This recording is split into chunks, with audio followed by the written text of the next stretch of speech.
9억에 판 아파트가 지금 13억이라고요? 부동산 사장의 그 말에 저는 그 자리에 주저앉고 말았습니다. 2년을 어떻게든 버텼지만 결국 3년 차에 포기하고 올라온 사이에 몇 억씩 오른 거예요. 제가 몇 억 주고 산 충북 전원주택은요? 지금도 아무도 안 산다더군요. 환갑을 넘긴 나이에 퇴직금과 살던 아파트까지 팔아서 손에 쥔 돈이 10억이 훌쩍 넘었을 때만 해도 자신 있었습니다. 이제 걱정 없이 살겠다. 아내와 그렇게 말했어요. TV에서 본 연예인들처럼 텃밭 가꾸고 별 보며 살 거라고요. 그런데 지금 제 손엔 절반도 안 되는 돈밖에 남지 않았습니다. 도대체 무슨 일이 있었던 걸까요? 지금부터 그 악몽 같은 인연을 들려드리겠습니다. 시청 전 구독과 좋아요를 누르시면 로또에 당첨되는 행운이 올 수 있습니다. 그리고 지금 어디에서 시청하고 계신지 댓글로 남겨주세요. 여러분의 이야기도 듣고 싶습니다. 그럼 지금부터 시작되는 이야기 속으로 함께 들어가 볼까요? 저는 이건창입니다. 올해 63이에요. 20대 중반부터 시작해서 거의 30년 가까이 한 회사를 다녔어요. 중견 제조업체였는데 그렇게 크지도 작지도 않은 회사였죠. 그런데 몇 년 전부터 회사 사정이 안 좋아지기 시작했어요. 해외 경쟁사들이 가격 경쟁력으로 밀고 들어오니까 매출이 계속 줄어들더라고요. 결국 구조조정이 시작됐습니다. 처음엔 젊은 직원들 계약직부터 정리하더니 점점 범위가 넓어지더라고요. 그러다 어느 날 인사팀장이 저를 찾았어요.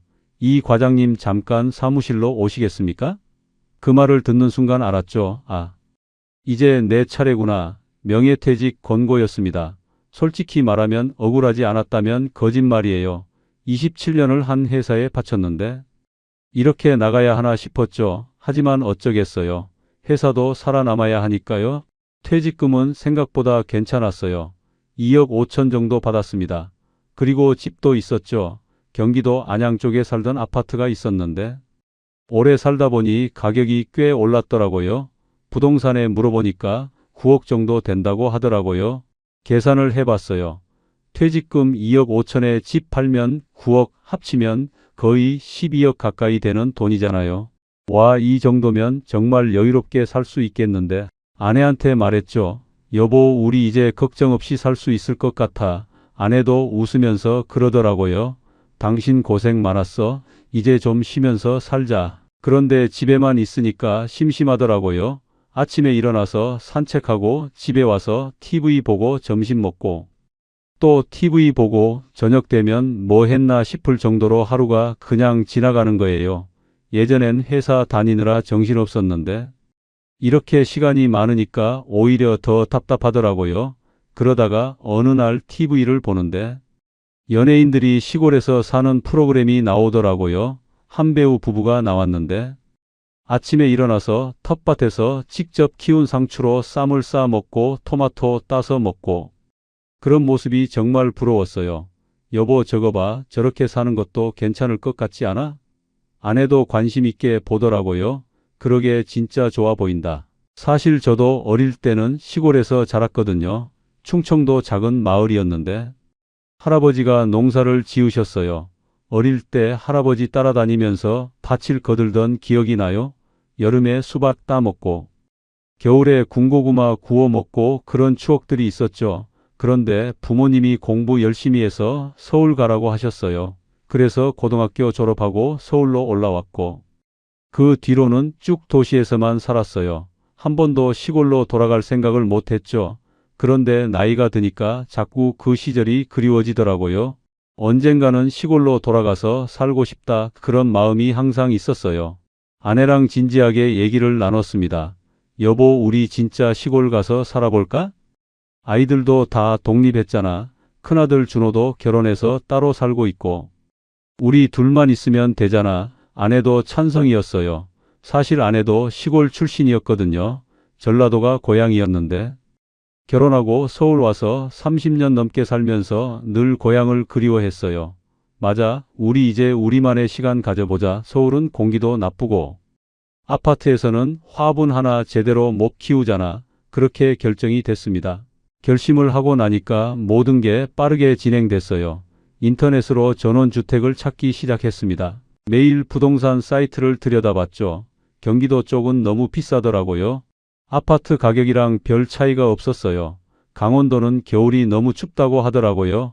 그러다가 충청 쪽에서 괜찮은 집을 발견했습니다. 2층 전원주택인데 땅이 1000평 가까이 된다고 하더라고요. 사진으로 보니까 정말 예뻤어요. 빨간 지붕에 하얀 벽, 앞마당에는 잔디밭이 있고 뒤쪽에는 과수원까지 있더라고요. 가격도 생각보다 괜찮았어요. 여보, 이 집 어때? 사진 보여줬더니 아내도 눈이 반짝이더라고요. 와, 진짜 예쁘다. 우리 이 집 가서 살면 정말 좋겠다. 계산을 해봤어요. 퇴직금이랑 아파트 판 돈 합치면 10억이 훨씬 넘는데.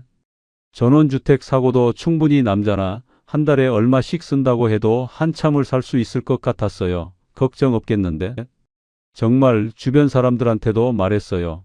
우리 시골로 내려간다고 다들 부러워하더라고요. 와, 부럽다. 우리는 언제 그렇게 살 수 있을까? 직장 동료들 모임에서도 화제였어요.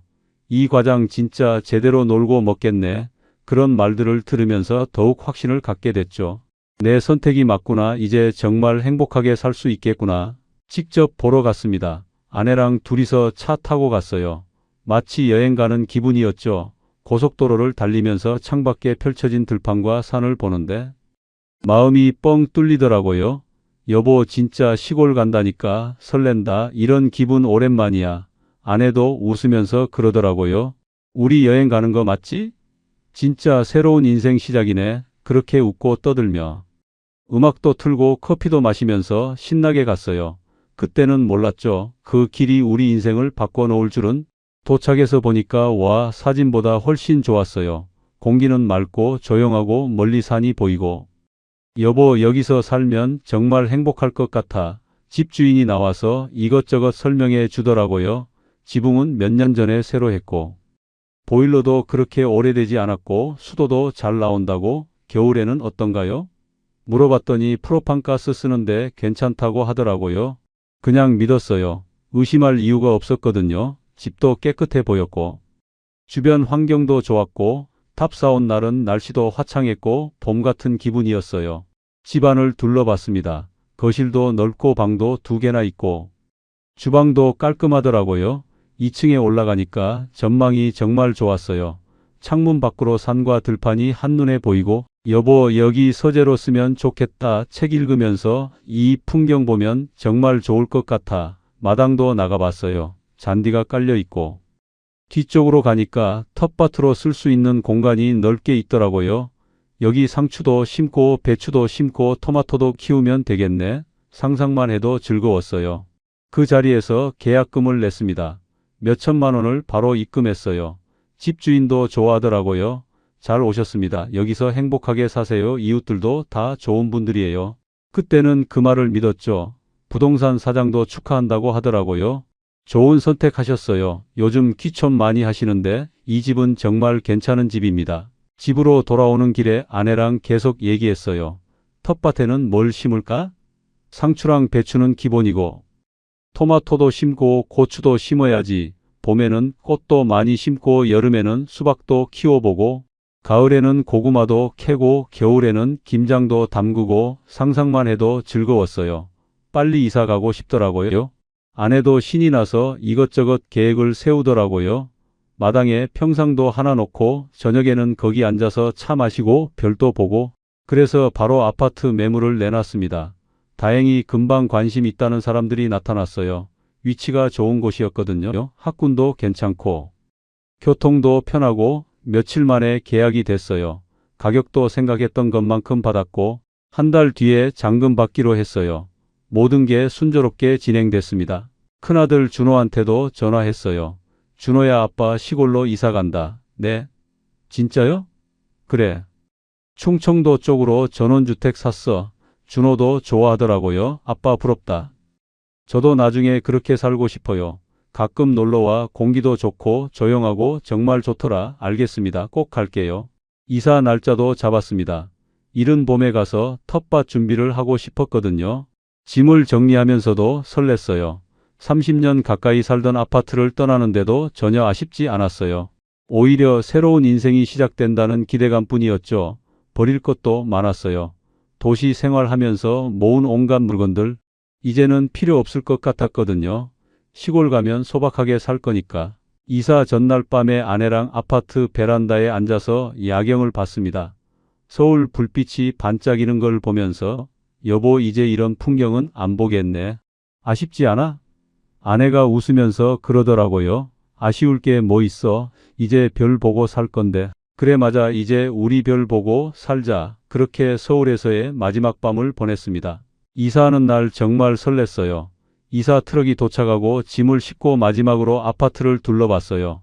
그동안 고마웠어. 여기서 참 좋은 추억 많았지. 하지만 이제 새로운 곳에서 더 좋은 시간을 보낼 거야. 차에 타서 출발했습니다.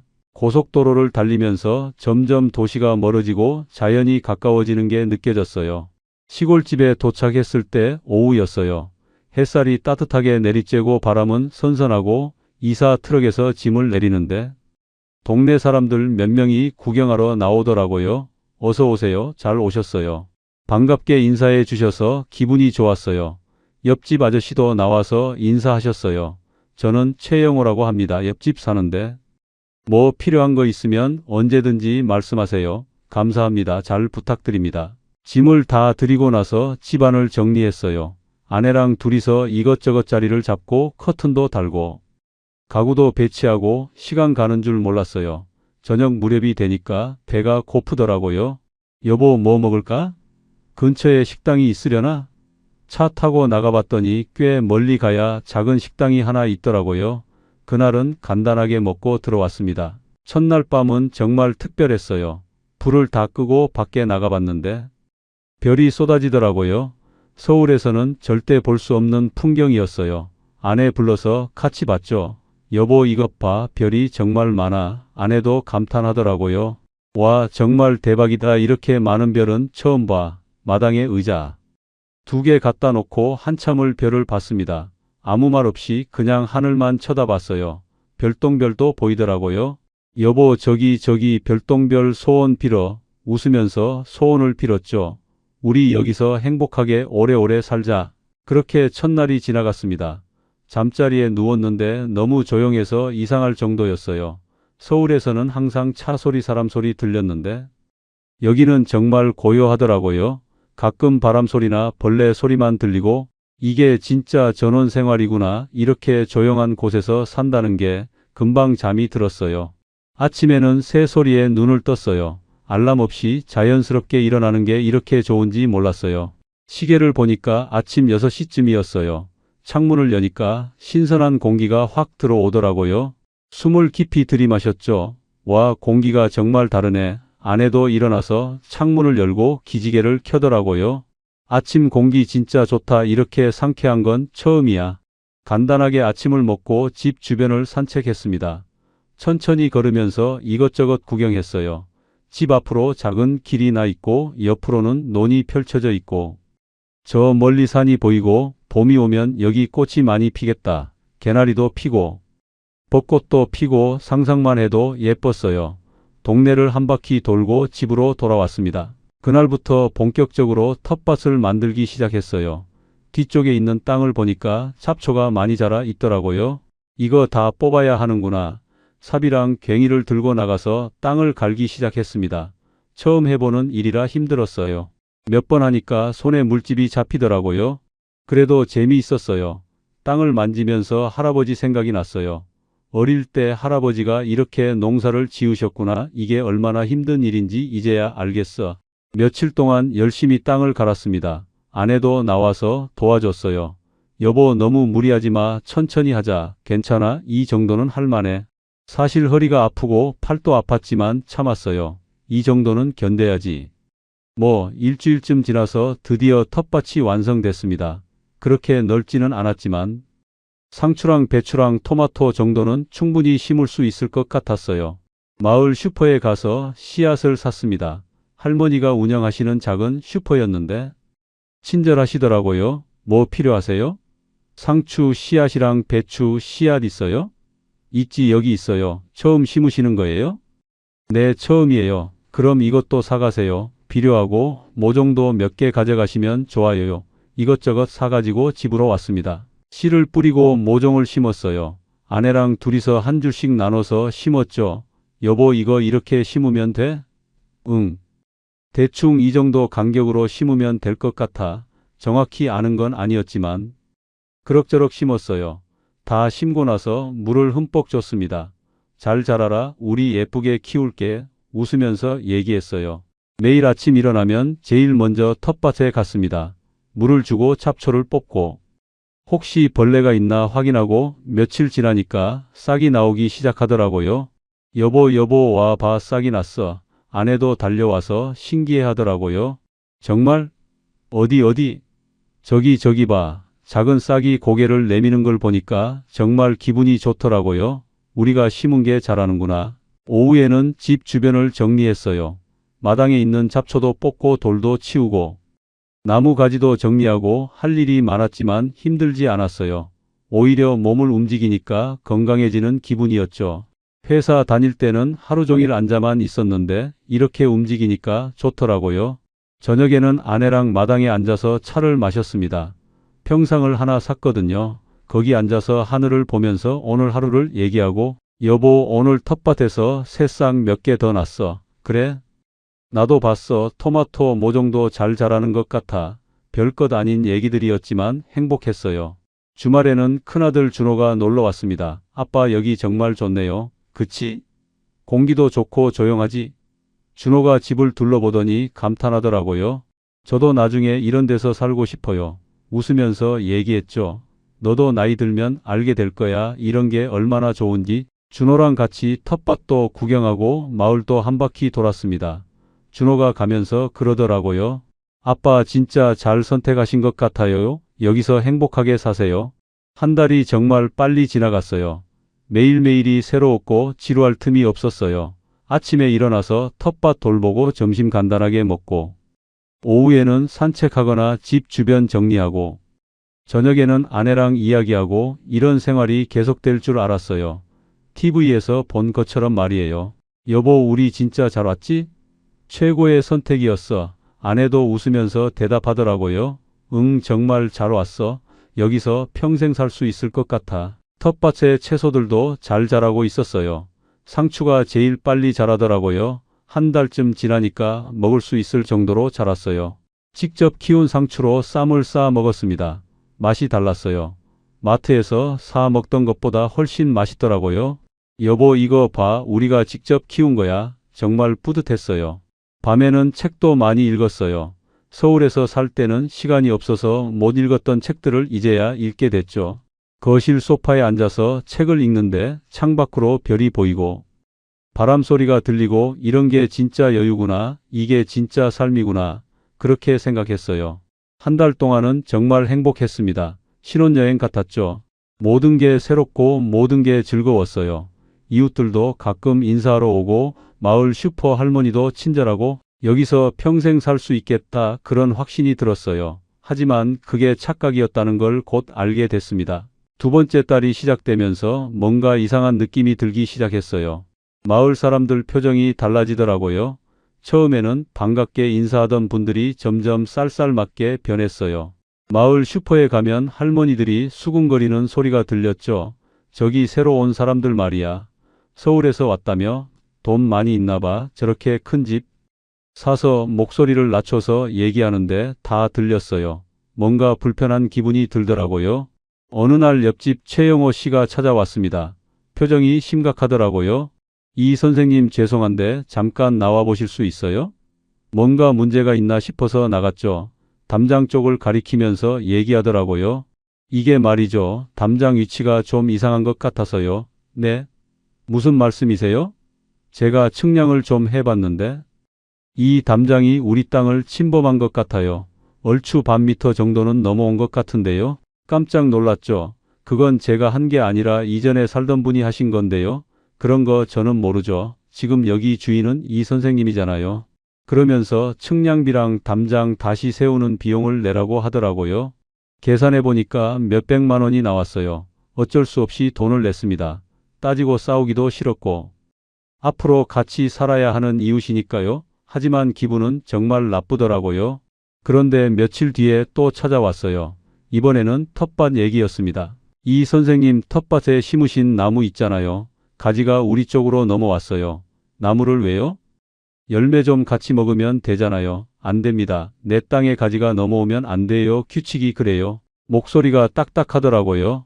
결국 또 돈을 들여서 나무 전문가를 불러야 했어요. 그것도 몇십만 원이 들어갔죠. 일주일쯤 지나서는 더 황당한 일이 벌어졌습니다. 저녁에 아내랑 마당에서 고기를 구워 먹었어요. 날씨도 좋고 별도 예뻐서 분위기가 좋았거든요.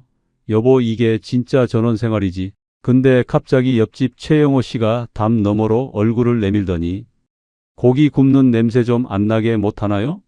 네. 저는 고기 냄새 진짜 싫어하거든요. 여기 조용한 마을인데 냄새가 너무 심해요. 처음엔 농담인 줄 알았어요. 웃으면서 같이 드시자고 했죠. 그런데 진지하더라고요. 아니, 진짜 불편하니까 안 됩니다.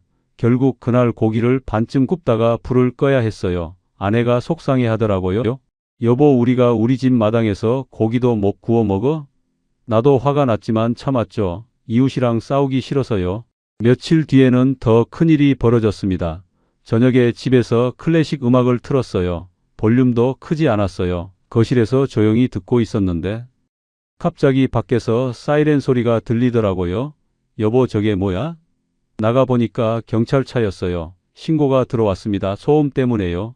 네? 소음이요? 옆집에서 밤늦게 시끄럽다고 신고하셨는데요. 시계를 봤어요. 저녁 8시였어요. 밤늦게도 아니었죠. 죄송합니다. 음악 바로 끌게요. 경찰이 가고 나서 아내가 울더라고요. 여보, 이게 뭐야? 우리가 뭘 잘못한 거야? 그냥 조용히 살고 싶었을 뿐인데. 저도 답답했어요. 내 집에서 음악도 못 틀어? 이게 말이 돼? 하지만 어쩔 수 없었죠. 그날부터는 음악도 조심스럽게 틀게 됐어요. 볼륨을 아주 낮춰서요. 그런데 그게 끝이 아니었습니다. 일주일 뒤에 또 경찰이 왔어요. 이번에는 낮에 잔디를 깎는 소리가 시끄럽다고 신고가 들어왔대요. 잔디를 깎는데 소리가 안 날 수가 있나요? 경찰도 난처한 표정이더라고요. 저희도 어쩔 수 없어요. 신고가 들어오면 출동해야 하거든요. 이웃 간의 대화로 좀 풀어보시는 게 어떨까요? 대화요? 대화가 될 상대였으면 진작했죠. 세 번째 경찰 출동은 정말 어이없었어요. 주말에 준호가 친구들이랑 놀러 왔거든요. 저녁에 마당에서 조금 떠들었어요. 크게 시끄럽게 한 것도 아니었어요. 그런데 또 신고가 들어왔대요. 손님들 웃는 소리가 시끄럽다고. 경찰도 미안해 하더라고요. 죄송합니다. 너무 자주 오게 돼서. 아니에요. 괜찮아요. 저희가 조심할게요. 준호가 가면서 그러더라고요. 아빠, 여기 너무 심한 거 아니에요? 옆집이 이상한 것 같은데. 그러던 어느 날 마을 이장님이 찾아왔습니다. 김대수라고 하는 분이었는데 나이가 70 정도 돼 보였어요. 이 선생님, 마을 규칙 좀 설명드리려고 왔습니다. 앉으시죠. 차라도 한 잔 드릴게요. 아니에요. 간단하게 얘기하고 갈 테니까요. 마을 회비가 한 분기에 얼마씩 나간다고 하더라고요. 그리고 마을 행사 때마다 참석해야 하고 대청소나 길 닦기 같은 것도 의무라고요. 서울 아파트에서 살 때는 관리비만 내면 됐는데 여기는 이것저것 많더라고요. 참여 안 하시면 좀 불편하실 수 있어요. 뭔가 협박 같은 느낌이었어요. 알겠습니다. 열심히 참여할게요. 이장님이 가고 나서 아내가 한숨을 쉬더라고요. 여보, 여기 생각보다 복잡하네. 그냥 조용히 살 줄 알았는데. 그리고 가을이 지나고 겨울이 왔습니다. 11월 중순쯤부터 추워지기 시작하더라고요. 난방을 켰어요. 프로판가스 보일러였죠. 처음에는 별 생각 없었어요. 그런데 12월 초에 가스비 고지서를 받고 깜짝 놀랐습니다. 거의 100만 원 가까이 나온 거예요. 이게 뭐야? 잘못 나온 거 아니야? 가스업체에 전화했더니 정상이라고 하더라고요. 전원주택은 단열이 잘 안 돼서 그렇고 프로판가스가 도시가스보다 훨씬 비싸다고요. 서울 아파트에서 살 때는 겨울에 한 달에 20만 원 정도였는데 여기는 5배가 넘게 나오는 거예요. 이거 매달 이렇게 나오면 어떡하지? 아내도 걱정하더라고요. 여보, 난방을 좀 줄여야 할 것 같아. 그래서 보일러 온도를 낮췄어요. 그런데 집이 너무 추운 거예요. 특히 밤에는 정말 추웠어요. 이불을 두껍게 덮어도 춥더라고요. 12월 말에 또 고지서가 왔는데 이번에는 100만 원이 넘었어요. 온도를 낮췄는데도 말이에요. 이렇게 나가면 1년에 난방비만 1000만 원이 넘게 나가는 거잖아. 계산을 해보니까 정말 무서웠어요. 집 살 때 이런 얘기는 아무도 안 해줬거든요. 그리고 집 관리가 정말 힘들었습니다. 아파트에서 살 때는 뭐가 고장나면 관리사무소에 전화하면 바로 와서 고쳐줬어요. 그런데 여기는 모든 걸 직접 알아서 해야 하더라고요. 보일러가 고장났을 때 정말 당황했어요. 수리기사를 불렀는데 오는데 사흘이 걸렸어요. 겨울인데 사흘 동안 난방 없이 지내야 했죠. 전기장판 켜고 이불 여러 겹 덮고 버텼어요. 화장실 하수관이 막혔을 때도 문제였어요. 정화조 청소를 해야 한다고 하더라고요. 비용도 만만치 않았고 냄새도 정말 지독했어요. 수도가 안 나올 때는 펌프를 확인해야 했는데 그것도 돈이 들고 매달 뭔가 고장나고 매달 수리비가 나가더라고요. 잡초도 정말 끝이 없었습니다. 1000평 가까운 부지에 잡초가 계속 자라는 거예요. 봄, 여름에는 정말 빨리 자랐어요. 제초제를 뿌려도 금방 또 자라고 손으로 뽑아도 끝이 없고 잔디를 깎는 기계를 샀는데 그것도 비쌌어요. 중고로 샀는데도 거의 100만 원 가까이 들어갔죠. 제초제 사는 것도 한 달에 몇만 원씩 들고 매일 잡초랑 싸우는 기분이었어요. 아침에 일어나서 몇 시간씩 잡초를 뽑고 허리는 아프고 손에는 물집이 잡히고 이게 전원생활이야? 이게 힐링이야? 점점 회의가 들기 시작했어요. TV에서 본 것처럼 여유롭게 텃밭 가꾸고 책 읽고 그런 거 아니었어요.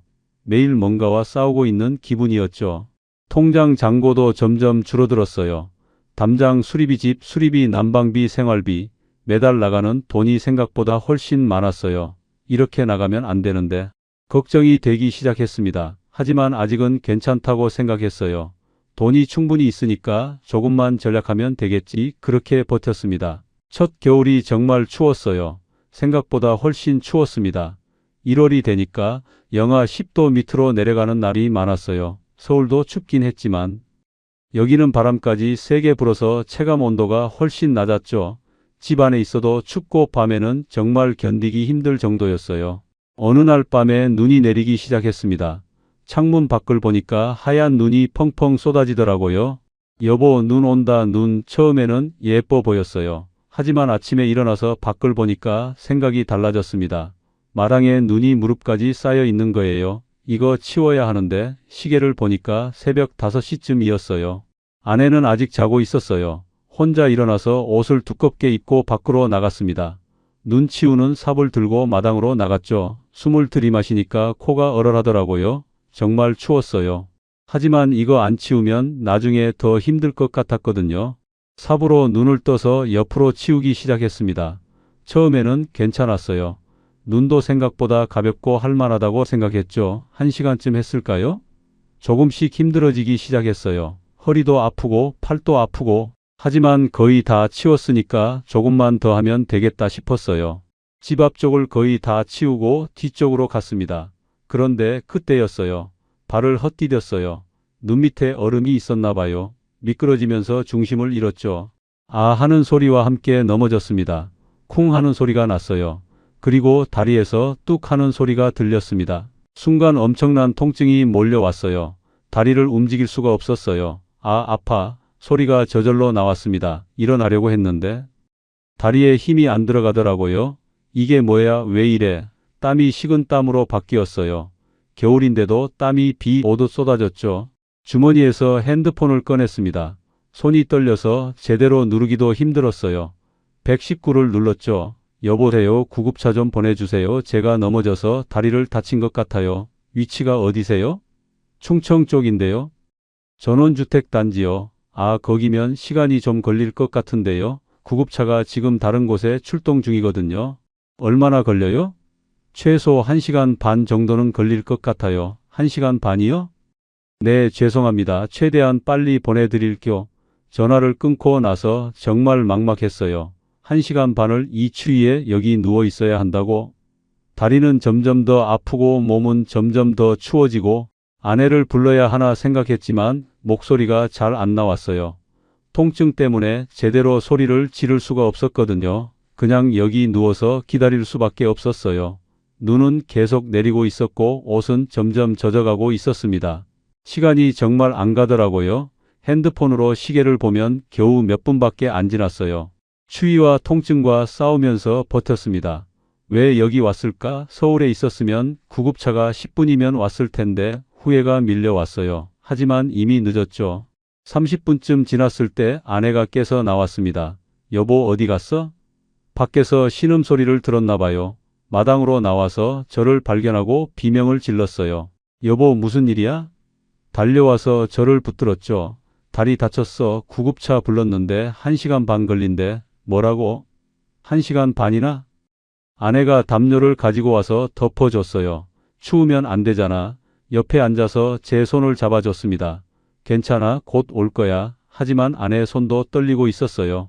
우리 둘 다 무서웠죠. 만약 구급차가 안 오면 어떡하지? 만약 다리가 심각하게 다친 거면 어떡하지? 1시간이 지나고 드디어 사이렌 소리가 들렸습니다. 구급차가 마을 입구에 들어오는 소리였어요. 조금만 참아 곧 온다. 구급대원들이 달려왔어요. 어디 다치셨어요? 다리요 움직일 수가 없어요. 들것으로 옮겨서 구급차에 태웠습니다. 아내도 같이 탔죠. 병원까지 또 1시간이 걸렸습니다. 구급차 안에서도 통증은 계속됐어요. 진통제를 놓아줬지만 별로 소용이 없었어요. 병원에 도착해서 응급실로 갔습니다. 엑스레이를 찍었어요. 의사가 결과를 보더니 심각한 표정을 지었습니다. 태태골이 골절됐네요. 수술해야 합니다. 수술이요? 내 뼈가 완전히 부러진 게 아니라 금이 가고 어긋난 상태예요. 지금 맞춰놓지 않으면 나중에 제대로 걷기 힘들 수 있어요. 아내가 울먹이더라고요. 선생님 얼마나 걸려요? 수술은 2~3시간 정도 걸리고요. 입원은 일주일 정도 필요합니다. 그리고 재활이 3달 정도 필요하고요. 3달이요? 내 뼈가 붙는데 시간이 걸리니까요. 그동안 지팡이 짚으셔야 하고 물리치료도 받으셔야 해요. 그날 바로 수술을 받았습니다. 수술실에 들어가기 전에 아내의 손을 잡았어요. 걱정하지 마. 금방 끝날 거야. 하지만 사실 저도 무서웠어요. 수술은 몇 시간 걸렸고 깨어났을 때는 밤이었습니다. 다리에 깁스가 돼 있고 통증은 여전했어요. 아내가 옆에서 지키고 있다가 제가 깨니까 울더라고요. 여보 괜찮아? 응 괜찮아. 하지만 괜찮지 않았어요. 다리도 아프고 마음도 아팠습니다. 일주일 동안 입원했어요. 병원비 고지서를 받고 또 한 번 놀랐습니다. 수술비랑 입원비 합쳐서 거의 1,000만 원 가까이 나온 거예요. 보험 처리하고도 이 정도였어요. 돈은 계속 나가고 있었습니다. 퇴원하고 집으로 돌아왔는데 정말 불편했어요. 지팡이를 짚고 걸어야 했거든요. 계단 오르기도 힘들고 화장실 가기도 힘들고 혼자서는 아무것도 할 수 없었어요. 아내가 모든 걸 도와줘야 했죠. 눈 치우기는커녕 집 안에서도 제대로 못 움직이는 신세가 됐습니다. 일주일에 2번씩 병원에 가서 물리치료를 받아야 했어요. 차로 1시간 반씩 왕복하는 게 정말 힘들었습니다. 특히 겨울철 눈길에 운전하는 게 무서웠어요. 아내가 운전을 해야 했는데 아내도 시골길이 익숙하지 않았거든요. 그렇게 3달을 보냈습니다. 겨울이 지나고 봄이 왔어요. 하지만 텃밭은 방치됐고 집은 엉망이 됐고 저는 여전히 지팡이를 짚고 있었습니다. 이게 무슨 전원 생활이야? 이게 무슨 힐링이야? 후회만 밀려왔습니다. 3달 동안 재활 치료를 받으면서 봄이 왔습니다. 다리는 조금씩 나아지고 있었지만 여전히 지팡이 없이는 걷기 힘들었어요. 의사가 그러더라고요. 완전히 회복되려면 시간이 더 필요해요. 너무 무리하지 마세요. 60이 넘은 나이에 다친 뼈는 젊은 사람처럼 빨리 안 낫는다고 하더라고요. 집으로 돌아와서 주변을 둘러보니까 정말 엉망이었습니다.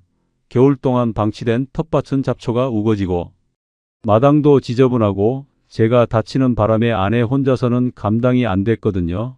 여보 미안해. 내가 제대로 못해서. 아내가 웃으면서 그러더라고요. 무슨 소리야. 당신이 다쳤는데 당연한 거지. 그런데 집에 문제가 생기기 시작했습니다. 봄비가 내리는데 2층 천장에서 물이 새더라고요. 뚝뚝 떨어지는 소리에 올라가 봤더니 천장에 물이 고여 있었어요. 이거 큰일 났는데 지붕 수리 업체를 불렀습니다. 와서 보더니 한숨을 쉬더라고요. 겨울 동안 눈의 무게 때문에 지붕이 처진 것 같아요. 방수도 다 벗겨졌고요. 얼마나 나와요? 지붕 전체를 다시 해야 할 것 같은데 한 800만 원 정도는 들 것 같습니다. 800만 원이요? 네, 이 정도 면적이면 그 정도는 각오하셔야 해요. 어쩔 수 없이 공사를 했습니다. 일주일 동안 집이 난장판이었어요. 망치질 소리, 톱질 소리에 잠도 제대로 못 잤죠. 지붕 공사가 끝나고 얼마 안 있어서 이번에는 보일러가 완전히 고장났습니다. 아침에 일어났는데 물이 안 나오더라고요. 보일러 업체를 불렀더니 와서 보더니 고개를 흔들었어요. 이거 오래된 거라 부품도 없고 새로 설치하셔야 할 것 같은데요. 얼마예요? 300만 원 정도요. 또 몇백만 원이 나간 겁니다. 화장실 타일도 들뜨기 시작했어요. 밟으면 들썩거리고 위험해 보였죠. 이것도 고쳐야 하나 싶었지만 일단은 참기로 했어요. 돈이 너무 많이 나가니까요. 부엌 싱크대에서도 곰팡이 냄새가 나기 시작했어요. 열어보니까 안쪽이 다 썩어 있더라고요. 이것도 교체해야 하는데 돈이 또 들고 집 하나 관리하는 게 이렇게 힘든 줄 몰랐어요. 아파트에서는 이런 걱정 안 했거든요. 뭔가 고장나면 관리비에서 처리되거나 간단하게 해결됐는데 여기서는 모든 게 큰돈이 들어갔습니다. 통장 잔고를 확인해 봤어요. 남은 돈이 생각보다 많이 줄어 있었습니다. 집 사고 난방비 내고 생활비 쓰고 병원비 내고 집 수리하고 계산해 보니까 몇 억씩 나간 거예요. 이렇게 나가면 안 되는데 걱정이 되기 시작했어요. 하지만 아직은 괜찮다고 생각했죠. 그래도 몇 억은 남아 있으니까 조금만 절약하면 되겠지. 그렇게 스스로를 위안했습니다. 그런데 그때 전화가 왔습니다. 큰아들 준호였어요. 평소와 다르게 목소리가 떨리더라고요. 아빠 지금 통화 괜찮아? 응, 괜찮아. 무슨 일이야? 한참을 말을 못하더니 겨우 입을 열었어요. 아빠 큰일 났어. 무슨 일인데? 사촌 동생 기억하지? 엄마 쪽 조카.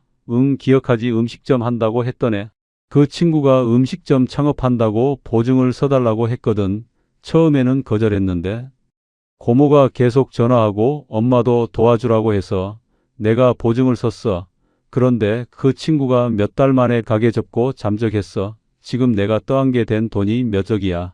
순간 머릿속이 하얘졌습니다. 뭐라고? 몇 억이나? 정확히는 3억 정도 돼. 지금 당장 갚지 않으면 내가 신용불량자 되고 회사에도 알려져. 아빠 정말 죄송해. 내가 정말 잘못했어. 준호 목소리에서 울음이 섞여 나왔어요. 아내한테 말해야 하나 생각했지만 말이 안 나왔어요. 아내도 그 조카를 아끼는데 이 얘기를 들으면 얼마나 상처받을까? 그리고 고모랑도 사이가 틀어질 텐데 준호야 엄마는 알아? 아니 아직 몰라. 아빠한테만 먼저 말하는 거야. 며칠 시간을 줘. 아빠가 생각 좀 해볼게. 전화를 끊고 한참을 멍하니 앉아 있었습니다. 3억이라는 돈이 얼마나 큰 돈인데 지금 손에 남은 돈도 얼마 안 되는데 하지만 준호를 그냥 둘 수는 없었어요. 내 아들인데 신용불량자가 되게 내버려 둘 수는 없잖아요. 이틀 동안 고민했습니다. 밤잠을 설치면서 계산기를 두드렸어요. 지금 남은 돈에서 3억을 빼면 얼마 남지 않아. 그래도 아들을 살려야지. 결국 결심했습니다. 준호한테 전화했어요. 준호야 아빠가 보내줄게. 정말요? 아빠 죄송해. 진짜 죄송해. 대신 엄마한테는 말하지 마. 엄마가 알면 너무 상처받으실 거야. 그날 은행에 가서 3억을 송금했습니다.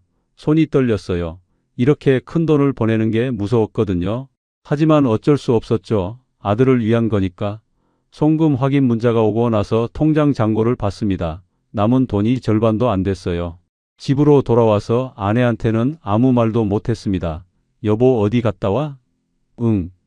그냥 은행 좀. 무슨 일 있어? 표정이 안 좋아 보여. 아니야 아무것도 아니야. 거짓말을 했어요. 처음으로 아내한테 큰 거짓말을 한 겁니다. 밤에 잠을 잘 수가 없었어요. 옆에서 자고 있는 아내를 보면서 미안하고 또 미안했습니다. 내가 뭘 하고 있는 거지? 이렇게 돈을 날려도 되는 건가? 하지만 이미 보낸 돈이었죠.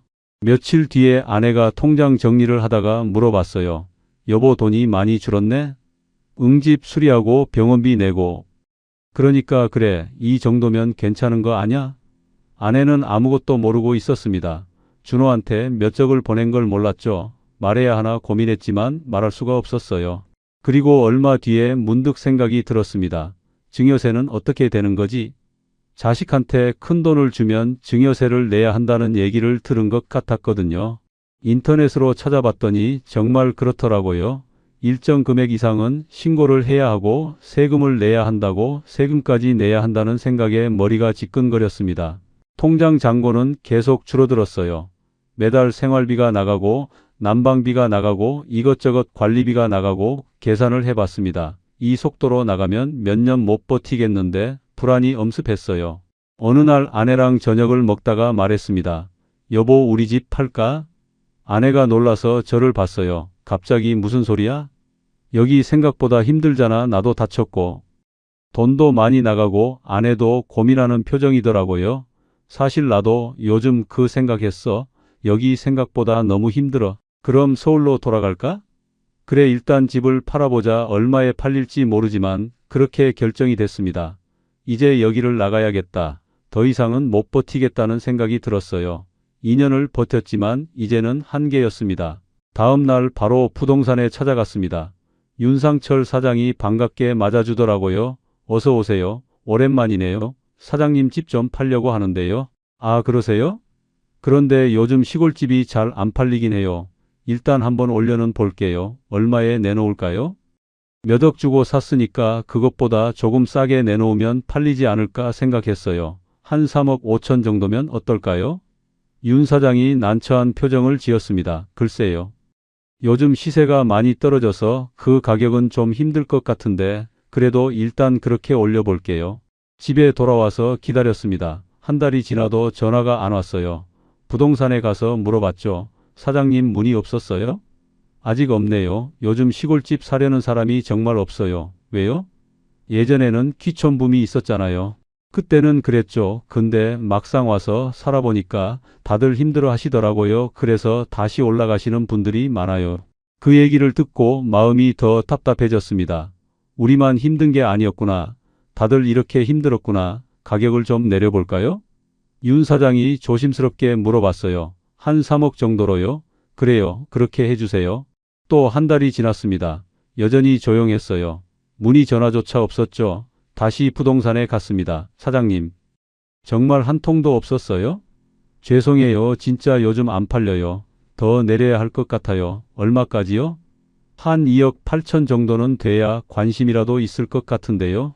2억 8천이요? 몇 억 주고 산 집을 2억 8천에 팔라고요? 기가 막혔지만 어쩔 수 없었어요. 알겠어요. 그렇게 해주세요. 집으로 돌아오는 길에 눈물이 났습니다. 이게 뭐 하는 짓인가 싶었어요. 2억 8천으로 내놓고 또 한 달을 기다렸습니다. 이번에는 전화가 한 통 왔어요. 부동산에서 연락이 왔습니다. 이 선생님 문의가 하나 들어왔어요. 정말요? 근데 가격을 더 낮춰달라고 하시는데 또요? 네, 2억 5천 정도면 하시겠대요. 2억 5천, 몇 억 주고 산 집을 2억 5천에 파는 거예요. 손해가 엄청나지만 선택의 여지가 없었습니다. 알겠어요. 그분한테 연락해 보세요. 며칠 뒤에 그분이 집을 보러 왔어요. 30대 초반으로 보이는 남자분이었습니다. 집을 둘러보더니 말했어요. 세컨하우스로 쓰려고 하는데요. 주말에만 가끔 내려와서 쉴 생각이에요. 아, 그러시는군요. 가격이 좀 부담되는데 2억으로는 안 될까요? 2억이요? 너무 낮은 것 같은데요. 저도 여러 집을 보고 있거든요. 급하시면 연락 주세요. 그분이 가고 나서 한참을 고민했습니다. 2억에 팔아야 하나 아니면 더 기다려야 하나? 하지만 다른 문의는 없었어요. 며칠을 고민하다가 결심했습니다. 부동산에 전화했어요. 사장님, 그분한테 2억에 팔겠다고 연락해 주세요. 정말요? 그렇게 하시는 게 맞을까요? 선택의 여지가 없어요. 돈이 계속 나가는데. 더 이상은 못 기다리겠어요. 알겠습니다. 연락드릴게요. 그렇게 계약이 성사됐습니다. 몇 억 주고 산 집을 2억에 파는 거예요. 몇 억의 손해를 보는 겁니다. 계약서에 도장을 찍을 때 손이 떨렸어요. 이게 맞는 건가 싶었지만 이미 늦었죠. 구매자가 말했습니다. 한 달 뒤에 잔금 치를게요. 네, 알겠습니다. 집으로 돌아오는 길에 아내가 울더라고요. 여보, 우리 뭘 한 거야? 이렇게 많은 돈을 날려버렸어. 나도 울컥했지만 참았습니다. 여보, 괜찮아. 그래도 빠져나오는 게 중요해. 여기 더 있으면 돈만 더 나갈 거야. 하지만 속으로는 후회가 밀려왔어요. 처음부터 오지 말걸, TV 같은 거 보지 말걸, 왜 서울 집을 팔았을까? 한 달 동안 짐을 정리했습니다. 몇 년 동안 모은 것들을 다시 박스에 담았어요. 텃밭에 심었던 채소들도 그냥 두고 가야 했죠. 정들었던 것들을 버리고 가는 기분이었어요. 하지만 아쉬움보다는 해방감이 더 컸습니다. 드디어 여기를 나가는구나. 잔금을 받는 날 부동산 사무실에 갔습니다. 구매자가 돈을 송금했어요. 통장에 2억이 들어왔습니다. 몇 억 주고 산 집인데 2억밖에 못 받았어요. 마음이 아팠지만 어쩔 수 없었죠. 그래도 현금화한 게 어디야. 이렇게라도 빠져나온 게 다행이야. 집 열쇠를 구매자한테 넘겨줬습니다. 잘 쓸게요. 네, 잘 쓰세요. 마지막으로 집을 한번 둘러봤어요. 몇 년 동안 살았던 집, 행복했던 순간도 있었고 힘들었던 순간도 있었던 집, 안녕, 인사를 하고 문을 닫았습니다. 이사 트럭에 짐을 싣고 출발했어요. 마을을 빠져나가면서 뒤를 돌아봤습니다. 저 산, 저 들판, 저 집들, 다시는 안 올 거야. 다시는 이런 곳에 살지 않을 거야. 그렇게 다짐했습니다. 고속도로를 달리면서 아내가 말했어요. 여보, 우리 서울 가면 어디서 살아? 일단 집부터 알아봐야지. 원래 살던 동네로 가보자. 예전 동네로 가면 편할 것 같았거든요. 친구들도 있고 익숙한 곳이니까. 차 안은 조용했습니다. 아무도 말이 없었어요. 각자 생각에 잠겨 있었죠. 나는 계속 계산을 했어요. 지금 손에 남은 돈이 얼마지? 2억에 팔고 원래 있던 돈까지 합치면 한 5억 정도 되나? 처음에 여억이 넘게 있었는데 반으로 줄었어. 절반을 날린 거야. 서울에 도착했습니다. 오랜만에 보는 서울이었어요. 복잡하고 시끄럽고 공기도 탁했지만 그래도 익숙했습니다. 이게 내가 살던 곳이지. 이곳이 좋아. 부동산을 찾아가기로 했습니다. 원래 살던 동네 부동산으로 갔죠. 사장님도 예전 그대로였어요. 이 선생님? 오랜만이에요. 오랜만입니다. 집 좀 알아보려고요. 아, 키촌 생활 정리하신 거예요? 네, 생각보다 힘들더라고요. 그런데 저희 원래 살던 아파트 있잖아요. 지금 시세가 어떻게 돼요? 궁금해서 물어봤습니다. 부동산 사장이 컴퓨터를 켜더니 검색을 했어요. 표정이 조금 이상하더라고요. 이 선생님, 그 아파트 언제 파셨죠? 몇 년 전에 9억에 팔았어요. 왜요? 사장이 화면을 돌려서 보여줬습니다. 지금 시세가 13억이에요. 13억이라고요? 제가 9억에 판 아파트가요? 네, 몇 년 사이에 많이 올랐어요. 이 동네가 재개발 얘기 나오면서 완전히 폭등했거든요. 순간 다리에서 힘이 빠졌습니다. 의자에 주저앉았어요. 몇 억이나 오른 거예요? 4억 정도요. 정확히는 4억 조금 안 되는데 거의 그 정도 올랐어요. 머릿속이 하얘졌습니다. 제가 9억에 판 아파트가 13억이 됐다고요? 몇 년 만에 4억이나 오른 거예요? 그럼 저는 지금 그 아파트에 살 수 없는 거잖아요. 아내도 충격받은 표정이었어요. 여보, 이게 무슨 일이야? 그럼 전세는 얼마예요? 혹시 전세로라도 들어갈 수 있을까 싶어서 물어봤습니다. 전세금이 8억 정도 해요. 8억이요? 네, 요즘 전세 가격도 많이 올라서 제가 가진 돈 전부를 전세금으로 넣어도 부족한 거였어요. 좀 더 저렴한 곳은 없을까요? 이 동네에서는 힘들 것 같고요. 좀 외진 곳으로 가시면 전세 4억 정도 되는 곳도 있긴 한데 4억을 전세금으로 내면 제 손에 남는 돈이 얼마 안 되잖아요. 그 돈으로 어떻게 살아요? 아내도 걱정스러운 표정이더라고요. 결국 월세를 알아보기로 했습니다. 같은 동네 주택가 쪽에 괜찮은 곳이 있어요. 다세대 건물인데 보증금 5천에 월세 70 정도요. 월세 70만 원이요? 네, 이 동네에서는 그 정도가 평균이에요. 30년 넘게 살던 동네에서 이제 남의 집 월세로 살아야 하는 거예요. 선택의 여지가 없었습니다. 일단 그걸로 해주세요. 며칠 뒤에 계약했어요. 다세대 주택 2층이었습니다. 방 2개의 작은 거실, 예전에 살던 아파트의 절반도 안 되는 크기였어요. 여보, 여기서 살아야 해? 아내가 울먹이더라고요. 일단 여기서 지내면서 천천히 알아보자. 이사를 했습니다. 짐을 풀면서 정말 한심했어요. 여억이 넘게 가지고 나갔다가 5억 정도만 들고 돌아온 거니까요. 계산을 해봤어요. 집 판 돈 9억 플러스 퇴직금 2억 5천에서 시작할 때 1억 반 정도 있었는데 지금 손에 남은 게 5억 정도면 절반 이상을 날린 거예요. 그것도 제가 몇 억 주고 산 집을 2억에 팔아서 그나마 이 정도지 집값까지 포함하면 손해가 어마어마한 거죠. 준호한테 보낸 몇 억도 있고 병원비도 있고 집 수리비도 있고 난방비도 있고 어디서부터 잘못된 건지 모르겠더라고요. 그리고 원래 살던 아파트가 4억이나 오른 걸 생각하면 기회비용까지 합치면 손해가 거의 10억에 가까운 거예요. 10억이라는 돈을 몇 년 만에 날린 겁니다. 믿을 수 있나요? 저는 평생 성실하게 살았어요. 투기도 안 했고 도박도 안 했고 그냥 TV 보고 꿈꿔서 시골로 간 것뿐이에요. 첫날 밤 잠을 잘 수가 없었습니다. 천장을 보면서 후회만 밀려왔어요. 왜 그랬을까? 왜 서울 집을 팔았을까? 왜 시골로 갔을까? TV를 왜 믿었을까? 하지만 이미 늦었죠. 돌이킬 수 없었습니다. 다음 날 통장 정리를 했어요. 남은 돈이 정확히 얼마인지 확인해야 했거든요. 이사 비용이랑 보증금 내고 나니까 손에 남은 현금이 5억이 채 안 됐어요. 이 돈으로 어떻게 살아야 하나 계산을 해봤습니다. 퇴직연금이 한 달에 120만 원 정도 나와요. 그런데 월세가 70만 원이니까 50만 원밖에 안 남는 거예요. 생활비는 어떻게 해요? 통장에 있는 돈을 조금씩 쓸 수밖에 없었죠. 한 달에 100만 원씩만 쓴다고 해도 5억이면 50년을 쓸 수 있으니까 괜찮을 거라고 스스로를 위안했습니다. 하지만 현실은 달랐어요. 생활비가 생각보다 많이 들었거든요. 병원도 가야 하고 약도 사야 하고 다리가 아직도 완전히 안 나아서 물리치료도 받아야 하고 매달 100만 원으로는 부족했어요. 150만 원 정도는 써야 했죠. 그렇게 몇 달을 보냈습니다. 좁은 방에서 지내면서 매일 통장 잔고만 확인했어요. 조금씩 줄어드는 숫자를 보면서 불안해졌습니다. 이러다가 다 떨어지면 어떡하지? 나이도 60이 넘었는데 일자리를 구할 수도 없고 다리도 아직 완전히 낫지 않았어요. 지팡이를 짚고 걸어야 했습니다. 계단 오르기도 힘들고 오래 걷기도 힘들고 63세 이렇게 됐어요.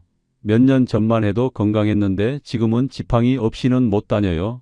어느 날 동네 도서관에 갔습니다. 시간도 보낼 겸 책도 볼 겸 갔는데 자원봉사자 모집 공고가 붙어 있더라고요. 도서 정리나 안내 같은 간단한 일이었어요. 신청했습니다. 돈은 안 되지만 집에만 있는 것보다는 나을 것 같았거든요. 일주일에 3번 도서관에 나갔습니다. 책을 정리하고 방문객들을 안내하고 간단한 일이었지만 그래도 뭔가 하는 기분이 들어서 좋았어요. 예전에 회사 다닐 때는 과장이었는데 지금은 도서관 자원봉사자예요. 인생이 참 아이러니하죠. 아내도 힘들어했어요. 전업주부로 살다가 갑자기 좁은 집에서 월세 걱정하면서 살게 됐으니까요. 가끔 우는 모습을 봤습니다. 여보 미안해 내가 잘못 선택해서. 무슨 소리야. 우리 같이 결정한 거잖아. 하지만 아내도 후회하고 있다는 걸 알았어요. 큰아들 준호가 가끔 찾아왔습니다. 아빠 이렇게 살면 안 되는데. 제가 뭐라도 도와드릴게요. 아니야 괜찮아. 우리끼리 해결할 수 있어. 준호한테 보낸 몇 억 때문에 이렇게 된 건데 준호는 모르고 있었죠. 말할 수가 없었어요. 밤에 잠을 자다가 깨면 생각이 많아졌습니다. 만약 그때 시골로 안 갔으면 어땠을까? 만약 집을 안 팔았으면 어땠을까? 지금쯤 13억짜리 아파트에서 편하게 살고 있었을 텐데 후회가 밀려왔지만 소용없었죠. 그렇게 몇 달이 지나고 지금에 이르렀습니다. 63세 월세 70만 원짜리 다세대 2층에서 지팡이 짚고 살고 있어요. 손에 남은 돈도 얼마 안 되고 앞으로 어떻게 살아야 할지 막막합니다. 후회가 밀려왔어요. 이 이야기를 하는 이유가 있어요. 혹시 여러분 중에서도 저처럼 나이 들면 시골에서 살아야지 하고 계신 분들 있으시죠? 제발 제 이야기를 끝까지 들어주세요.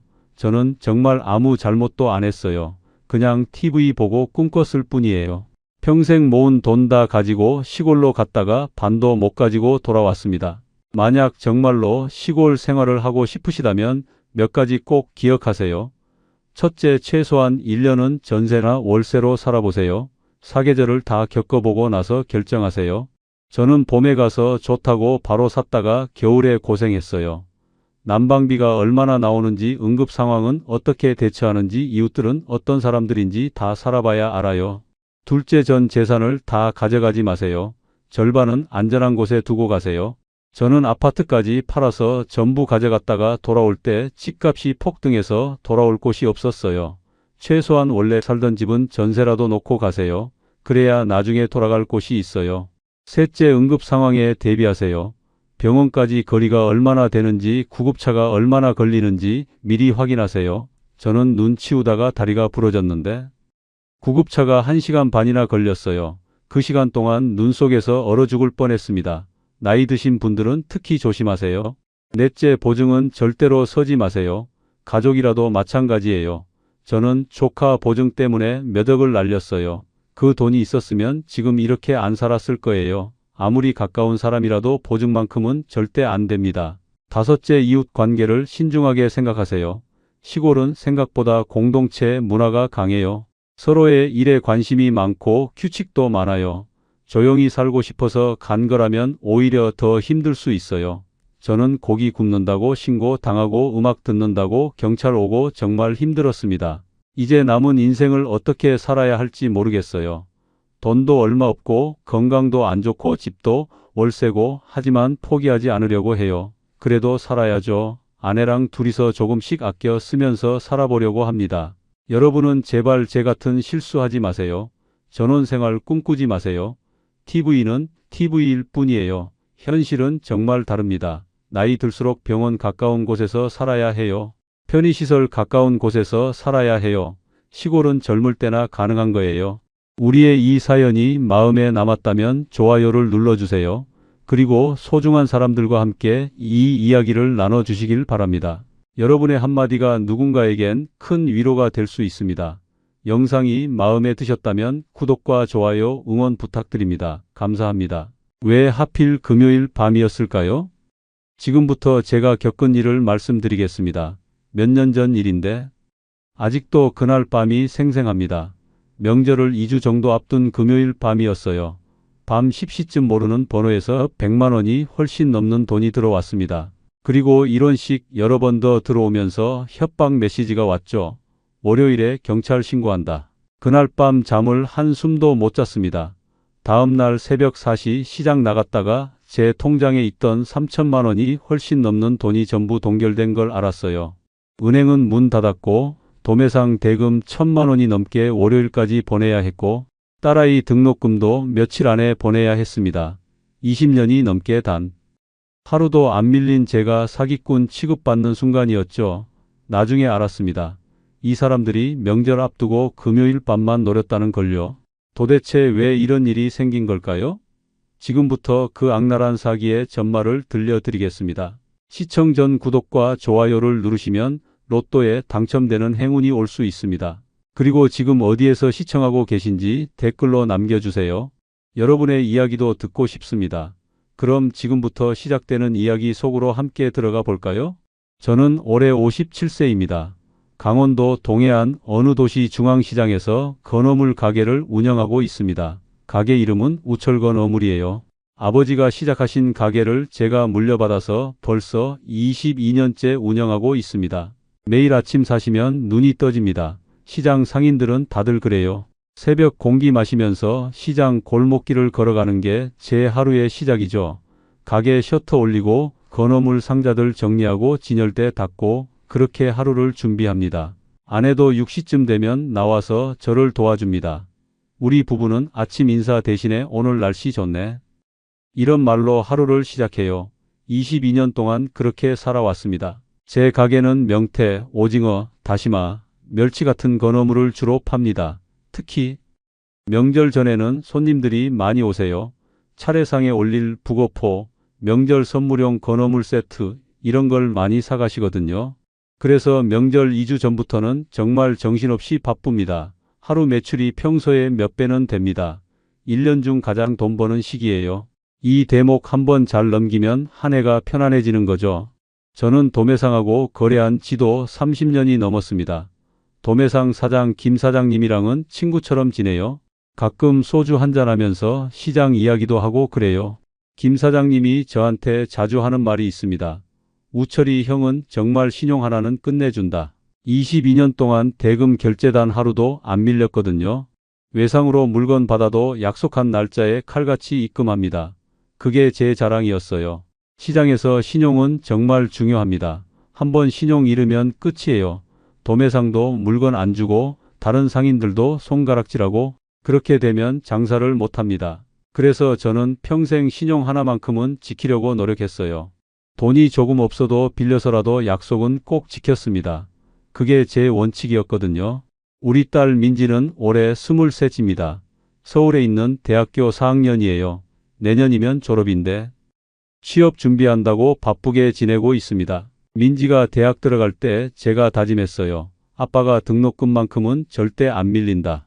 그래서 4년 동안 한 번도 등록금 늦게 보낸 적이 없습니다. 학기 시작하기 전에 미리미리 준비해서 보냈어요. 아내가 가끔 그래요. 당신은 돈보다 신용이 더 중요한 사람이야. 맞습니다. 저는 그렇게 살아왔어요. 돈은 벌면 되지만 신용은 한 번 잃으면 다시 못 찾는다고 생각했거든요. 그해 명절이 다가오고 있었습니다. 명절 2주 전쯤이었어요. 저는 김 사장님한테 전화를 걸었습니다. 사장님, 이번 명절 대목 준비 좀 크게 하려고요. 평소보다 많이 주문할게요. 김 사장님이 웃으면서 대답하셨어요. 우철이 형, 얼마나 필요한데? 저는 계산을 해봤습니다. 명태 100마리, 오징어 200마리, 다시마 50kg, 멸치 30kg 이렇게 주문하면 대충 2천만 원이 넘게 나와요.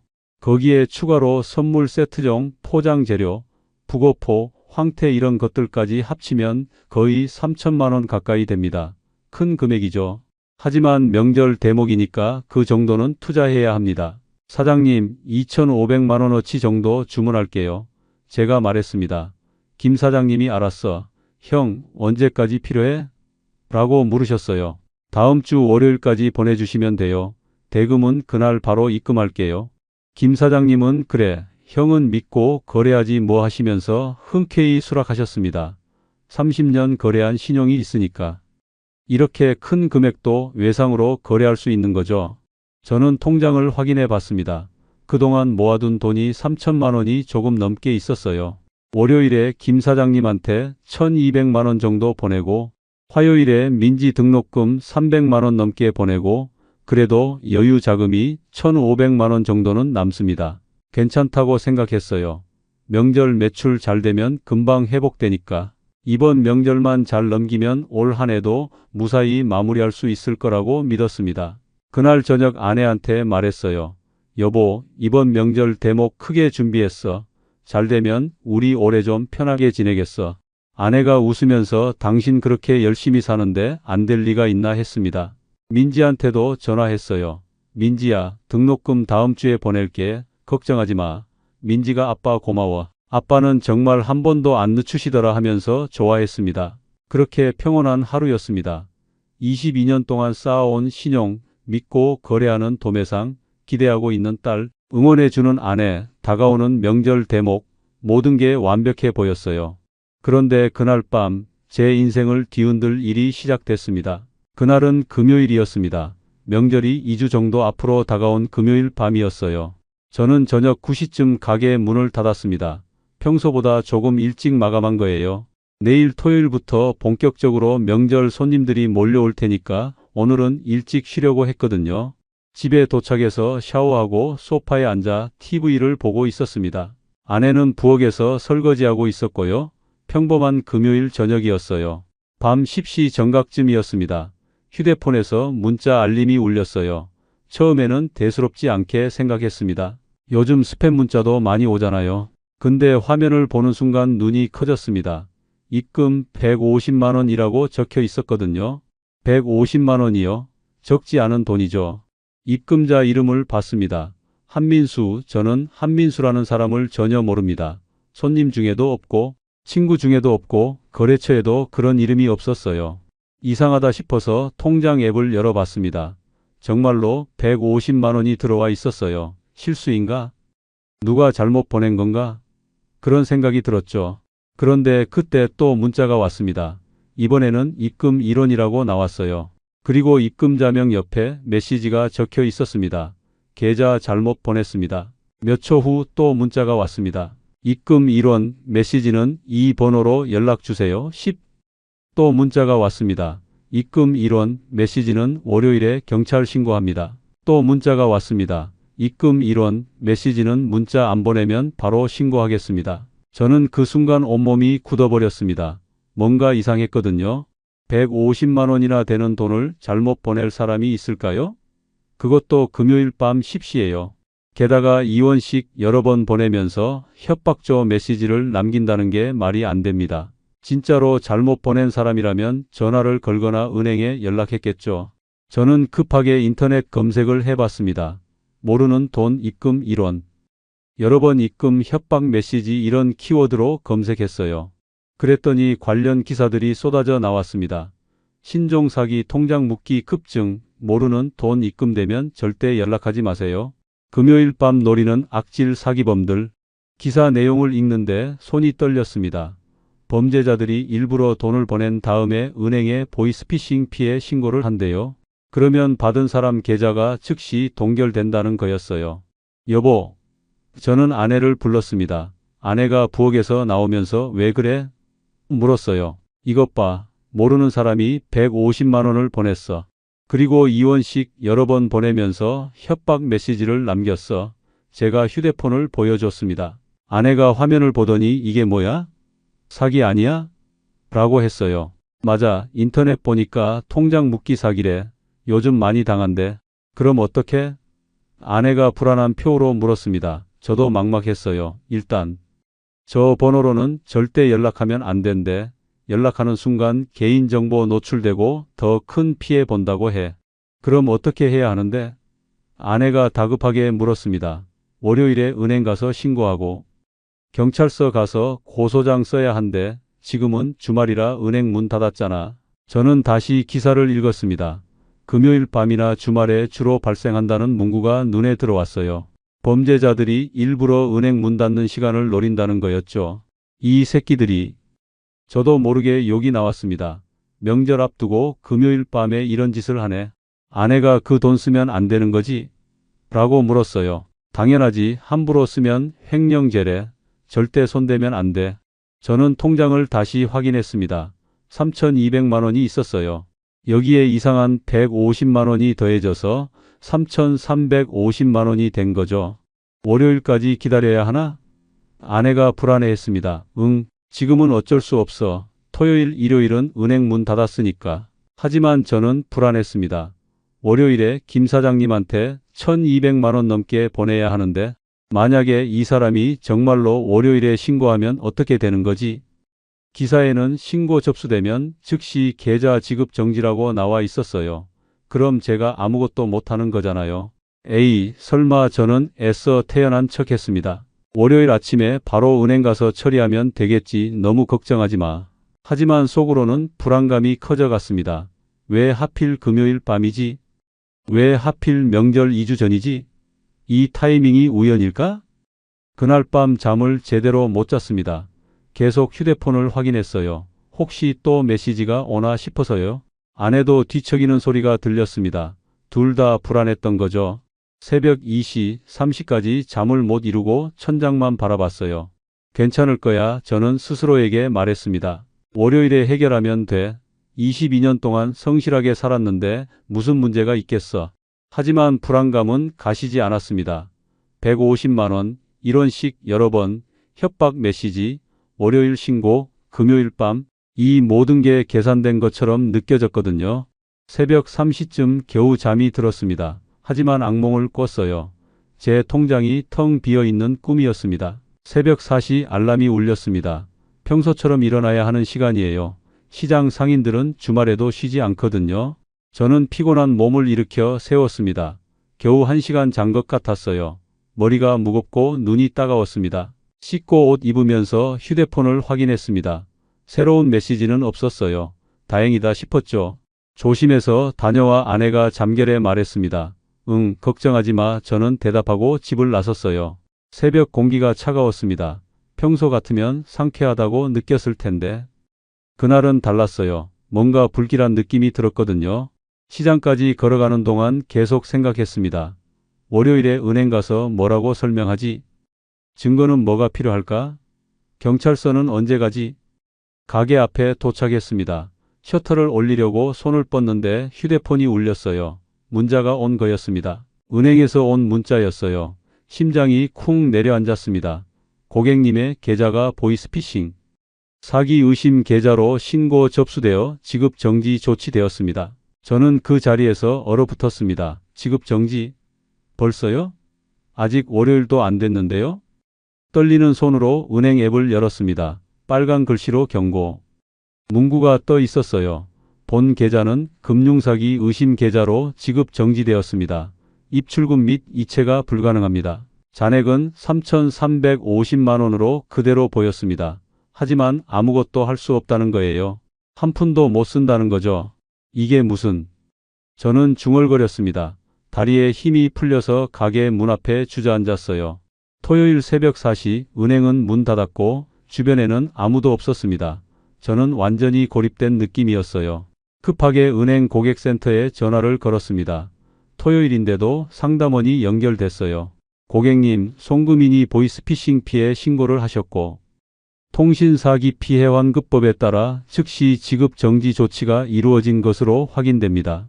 상담원의 목소리는 침착했지만 저는 패닉 상태였습니다. 저는 아무 잘못도 안 했어요. 모르는 사람이 일방적으로 돈 보낸 건데요. 고객님 말씀은 이해합니다만 법으로 정해진 절차라서 저희가 임의로 해제해 드릴 수 없습니다. 그럼 언제 풀려요? 저 월요일에 급한 돈 보내야 하는데요.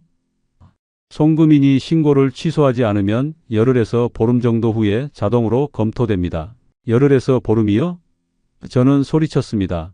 저 월요일에 1,000만 원 넘게 보내야 하고 화요일에 딸 등록금 보내야 하는데 어떻게 해요? 죄송합니다만 법정 절차를 따라야 합니다. 월요일에 지점 방문하셔서 이의 제기하시는 게 가장 빠른 방법입니다. 전화를 끊고 저는 멍하니 앉아 있었습니다.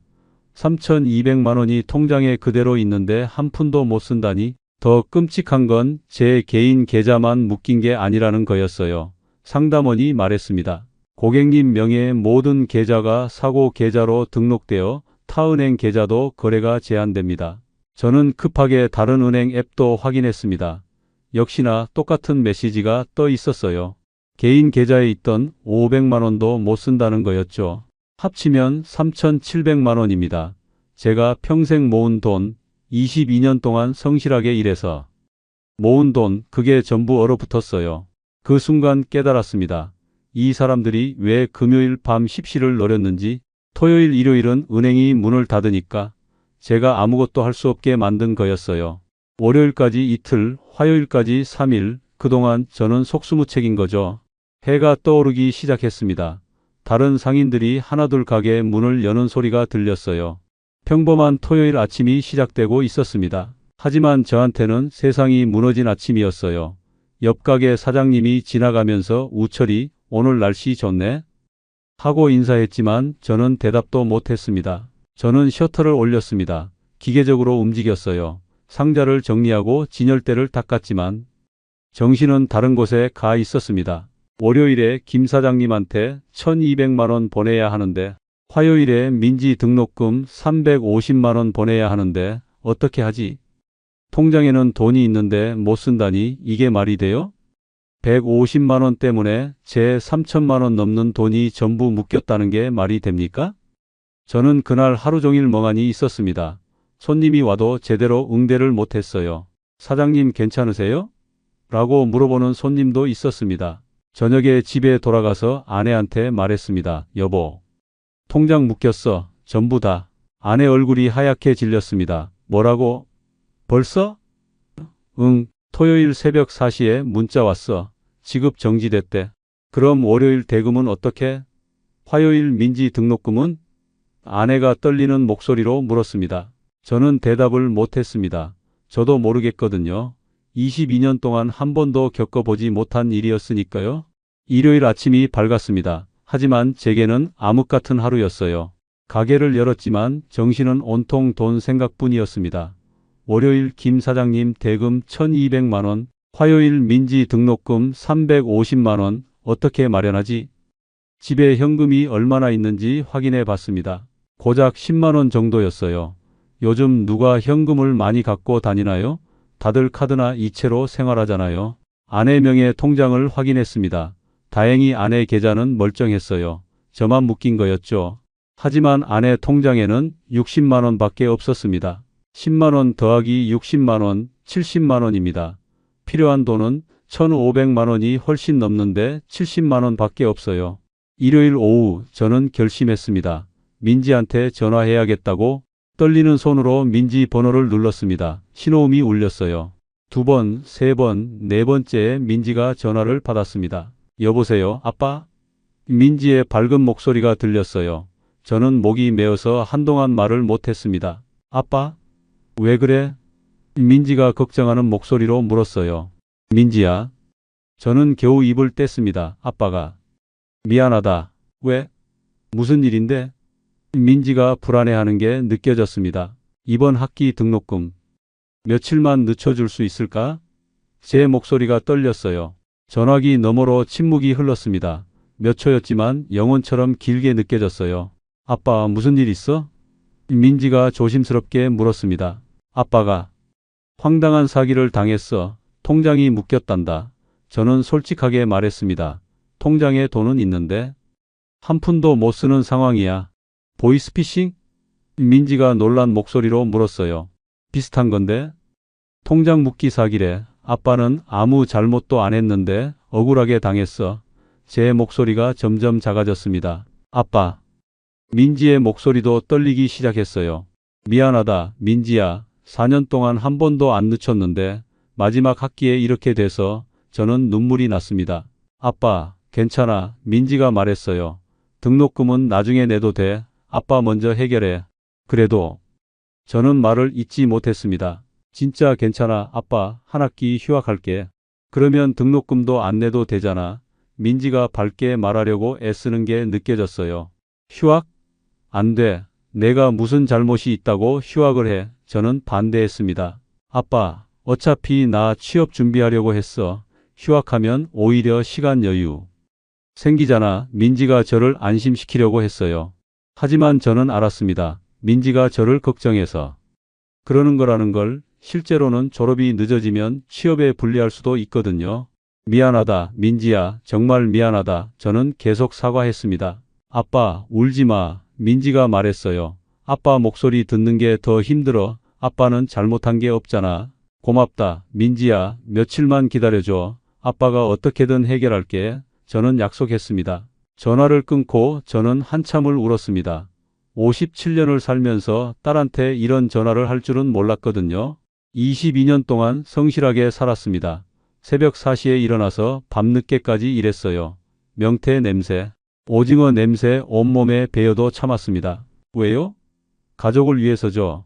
민지가 편하게 공부하게 하려고, 아내가 고생 안 하게 하려고 그렇게 열심히 살았어요. 그런데 모르는 사람이 보낸 150만 원 때문에 제가 한 것도 없는데 딸한테 미안하다고 말해야 하다니. 아내가 옆에서 조용히 울고 있었습니다. 여보, 내 잘못이 아니야. 아내가 제 손을 잡았어요. 알아, 저는 대답했습니다. 하지만 그게 위로가 안 돼. 결국 민지가 피해를 보잖아. 일요일 저녁 저는 이곳저곳 전화를 걸기 시작했습니다. 돈을 빌려야 했거든요. 먼저 처남한테 전화했습니다. 처남은 인근 도시에서 수산업체를 운영하고 있어요. 형부, 무슨 일이에요? 처남이 물었습니다. 저는 사정을 설명했습니다. 통장 묶기 사기를 당했다고, 월요일에 급한 돈이 필요하다고. 얼마나 필요하세요? 처남이 물었어요. 1,500만 원 정도. 제 목소리가 작아졌습니다. 1,500만 원. 처남이 잠깐 침묵했습니다. 형부, 제가 지금 1,500만 원은 어려워요. 500만 원 정도는 드릴 수 있는데. 고맙다. 500만 원도 정말 큰 돈이야. 저는 진심으로 감사했습니다. 내일 아침에 만나서 드릴게요. 힘내세요. 형부, 처남이 위로해줬어요. 다음으로 시장 상인회장님한테 전화했습니다.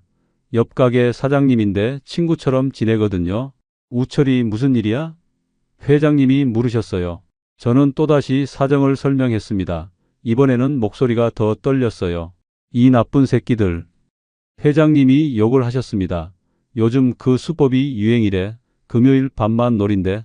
회장님, 급한데 돈 좀 빌릴 수 있을까요? 저는 용기 내서 물었습니다. 얼마나 필요한데? 지금 처남한테 500만 원 빌리기로 했고 500만 원만 더 부탁드려도 될까요? 알았어. 우철이 시장에서 이럴 때 서로 돕는 거지. 회장님이 흔쾌히 수락하셨어요. 정말 감사합니다. 빨리 갚겠습니다. 저는 고개를 숙였습니다. 갚는 건 나중에 생각하고 일단 급한 불부터 꺼, 알았지? 회장님의 목소리가 따뜻했어요. 500만 원 더하기 500만 원, 1000만 원입니다. 아직 500만 원이 부족해요. 저는 고민했습니다. 누구한테 또 손을 벌려야 하나? 얼마나 더 빌려야 하나? 카드 현금 서비스를 알아봤습니다. 제 신용카드 한도로는 200만 원까지 가능했어요. 이자가 비싸다는 걸 알지만 선택의 여지가 없었습니다. 집에 있는 현금 10만 원, 아내 통장 60만 원, 처남한테 빌린 500만 원, 회장님한테 빌린 500만 원, 카드 현금 서비스 200만 원, 합치면 1270만 원입니다. 월요일 김 사장님 대금 1200만 원은 겨우 마련했어요. 하지만 화요일 민지 등록금 350만 원은 아직 없습니다. 어떻게 하지? 그날 밤도 잠을 못 잤습니다. 천장만 바라보면서 생각했어요. 내가 뭘 잘못했나? 성실하게 산 게 잘못인가?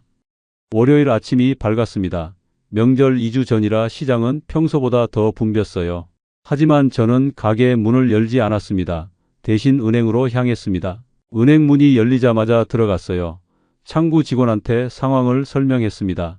제 계좌가 억울하게 묶였습니다. 이의 제기하고 싶습니다. 직원이 제 신분증을 확인하고 컴퓨터를 봤습니다. 고객님, 보이스피싱 사기 의심으로 지급 정지된 게 맞네요. 저는 피해자예요. 모르는 사람이 일방적으로 돈을 보낸 겁니다. 제가 강하게 말했습니다. 이의 제기하시려면 서류를 작성하셔야 합니다. 직원이 양식을 꺼냈어요. 저는 떨리는 손으로 서류를 작성했습니다. 금요일 밤 10시에 150만 원이 들어왔다고, 이런 식 여러 번 들어오면서 협박 메시지가 왔다고, 저는 그 사람과 전혀 모른다고 자세히 적었어요. 고객님, 이것만으로는 부족합니다. 직원이 말했습니다. 경찰서에 가서 고소장을 접수하고 사건 접수증을 받아오셔야 합니다. 지금요? 네, 그래야 고객님이 피해자라는 걸 증명할 수 있습니다. 저는 은행을 나와서 경찰서로 달려갔습니다. 민원실에서 고소장을 작성했어요. 피고소인 이름이 뭐예요? 경찰관이 물었습니다. 한민수입니다. 하지만 주소나 주민번호는 모릅니다. 혐의는요? 공갈, 협박, 업무방해. 이런 거 아닌가요? 경찰관이 고개를 끄덕였습니다. 요즘 이런 사건 정말 많아요. 통장 묶기 사기죠. 언제쯤 처리되나요? 제가 급하게 물었습니다. 접수증은 오늘 드릴 수 있고 사건 접수 확인서는 며칠 걸립니다. 며칠요? 저 당장 오늘 필요한데요. 죄송하지만 절차가 그렇습니다. 고소장 접수증을 받아들고 다시 은행으로 갔습니다. 직원한테 보여줬더니 이건 금융감독원에 제출하겠습니다. 라고 했어요. 언제 풀려요? 저는 다급하게 물었습니다. 빠르면 일주일, 늦으면 보름 이상 걸릴 수 있습니다. 직원의 대답에 저는 다리에 힘이 풀렸어요. 보름이요? 저 오늘 당장 돈 보내야 하는데요. 제 목소리가 커졌습니다. 죄송합니다만 저희도 어쩔 수 없습니다. 법으로 정해진 절차라서요. 저는 은행을 나오면서 분노가 치밀었습니다. 왜 150만 원만 안 묻고 제 3천만 원 넘는 돈 전체를 묵는 거죠? 말이 안 되잖아요. 입금된 돈만 묶으면 되는 거 아닌가요? 왜 제가 평생 모은 돈까지 다 묶어버립니까?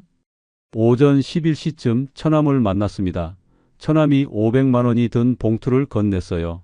형부, 빨리 해결되면 좋겠네요. 처남이 위로했습니다. 고맙다. 꼭 갚을게. 저는 고개를 숙였습니다. 다음으로 시장 회장님을 찾아갔습니다. 회장님도 500만 원을 건네주셨어요. 우철이 22년 동안 너처럼 성실하게 장사한 사람 없어.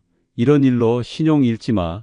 회장님이 제 어깨를 두드리셨습니다. 감사합니다. 회장님, 저는 눈물이 날 것 같았습니다. 오후 1시 저는 은행 ATM에서 카드 현금 서비스로 200만 원을 뽑았습니다.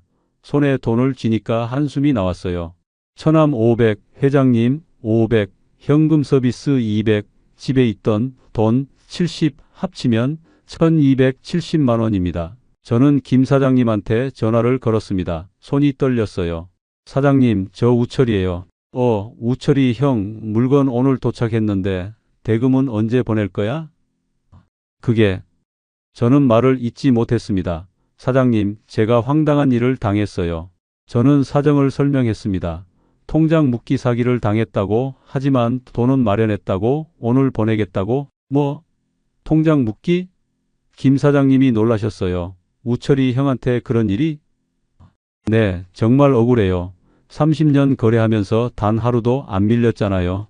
알아, 형, 내가 형 믿지. 김 사장님의 목소리가 따뜻했어요. 오늘 중으로 보낼게요. 저는 약속했습니다. 저는 아내한테 전화했습니다. 여보, 김 사장님 계좌로 1200만 원 보내줘.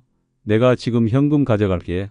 아내 계좌로 1200만 원을 입금하고 아내가 김 사장님 계좌로 이체했습니다.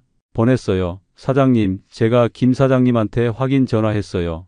들어왔어. 형, 고생 많았어. 빨리 해결되길 바란다. 전화를 끊고 저는 주저앉았습니다. 겨우 하나를 해결했는데 이렇게 힘이 드네요. 하지만 아직 민지 등록금이 남아 있습니다. 화요일까지 350만 원을 또 마련해야 해요. 저는 고민했습니다. 누구한테 또 빌리지? 친구들? 친척들? 그날 저녁 제가 가게로 돌아왔을 때 한 손님이 물었습니다. 사장님, 오늘 가게 안 여셨어요? 죄송합니다. 급한 일이 있어서요. 저는 사과했습니다. 괜찮아요. 내일 다시 올게요. 손님이 떠났습니다. 22년 만에 처음으로 월요일에 가게 문을 안 연 날이었습니다. 22년 신용이 하루 만에 흔들리는 느낌이었어요. 화요일 아침 저는 민지한테 전화했습니다. 민지야, 등록금 며칠만 더 기다려줄 수 있니? 아빠, 괜찮아. 나 이번 학기 휴학하기로 했어. 민지가 밝게 말했습니다. 안 돼. 휴학하면 안 돼. 저는 반대했지만 민지는 이미 결정한 것 같았어요. 아빠, 진짜 괜찮아. 취업 준비도 할 겸 쉬는 게 나을 것 같아. 전화를 끊고 저는 한참을 멍하니 앉아 있었습니다. 딸이 휴학을 한다니, 쟤 때문에. 그날 저는 금융감독원에 민원을 넣었습니다. 인터넷으로 신청했어요. 민원 내용에 이렇게 적었습니다.